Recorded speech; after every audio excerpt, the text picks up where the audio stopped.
Hujambo mpenzi mpishi, leo nitaonyesha jinsi ya kupika makange ya nyama. Kwa hiyo utaanza kwa kukaanga kitunguu maji. Utakikaanga mpaka kilainike tu vizuri, kisitani golden brown sana. Kilainike kama hivi, kisha utaweka nyama ulioichemsha pamoja na chumvi. Na makange haya unaweza ukapika ya nyama au ya kuku au ya maini.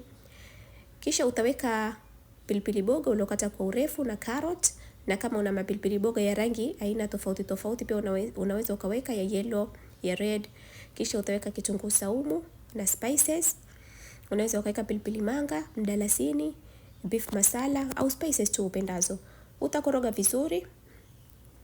Kisha utaweka tomato ya mkebe na utakoroga tena kwa kama sekunde 30 hivi. Kisha utaweka supu ya nyama, ile supu ambayo kwamba ulichemshia hiyo nyama, yani ile supu iliyobakia utakuja uweke hapa mwishoni na utakoroga vizuri. Na vile maadamu nyama yako ulichemsha na chumvi, basi hakuna haja ya kuongeza chumvi hapa. Utakoroga vizuri kisha utaacha ichemke mpaka iwe kama hivi, ziwe kavu kavu kama hivi. Na baada ya hapo makange yako tayari. Yani haya makange ni tamu sana, yana ladha fulani hivi nzuri sana. Unaweza ukaandaa makange yako kwa wali, sima, mkate wa mofa, chapati au chochote. Kwaherini.